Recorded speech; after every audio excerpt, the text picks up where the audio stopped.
жақсы көру дейді. Жақсы көріп, пайғамбарымыз жақсы көреміз дейміз. Анам жақсы көремін, әйелім жақсы көремін дейміз. Жақсы. Енді жақсы көру деген не деген кезде, жақсы көру деген сөз оған жамандық қаламау екен. Болды. Ананы жақсы көрсін деген сөз оған жамандық қаламайсыз. Мысалға да, сіз біреу жақсы көргеннен кейін ол жаман айтып жатса не істейсіз? Бетіңіз барып кетеді. Ашуланып қаласыз. Мысалы, сіз анаңыз біреу жамандап жатса, неге оған сіз қызарып ашуланасыз? Анаңызды біреу атымен айтып жатса, жас бала, не істейсіз?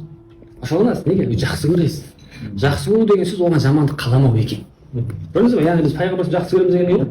Оған жамандық қаламау. Пайғамбарымызға біреу балағаттап жатса, сен де мына жерде жүректе бірдеңе болмаса жақсы көрмейміз біз. Сосын Абу Ханифаны жақсы көреміз деп жатсақ, оған бәрі Абу Ханифаны бүйтіп төмендетіп жатса, бір сахабаны төмендетіп жатса, оны жақсы көреміз десек, тыныш отырып, я ол да адам ғой, пенде ғой деп отыру, махаббатың жоқ деген сөз. Сен анаң әйеліңе бір ой шайың дұрыс келмейді деп анаң айтып жатса, енді мама сізді де өзіңізден де бауға деп шығамыз. Әйелімізді не істеп жақтап жақсы көреміз өйткеніміз. Оған жамандық қаламаймыз да. Ал бірақ енді Алла тағала жайында Алланы жақсы көреміз дейміз. Бірақ біреуді Алла тағала неге сондай ана жерде Африкадағыларды қинап отыр деп отырсақ, деп оп-оңай тыңдап отырамыз да кейде. Яғни бір жақсы көру деген не? Яғни ақтап алу деген сөз. Сәл ашулану кішкене олай айтпағаныңыз дұрыс болады ғой деген сияқты. Өйткені айтып отырмын ғой.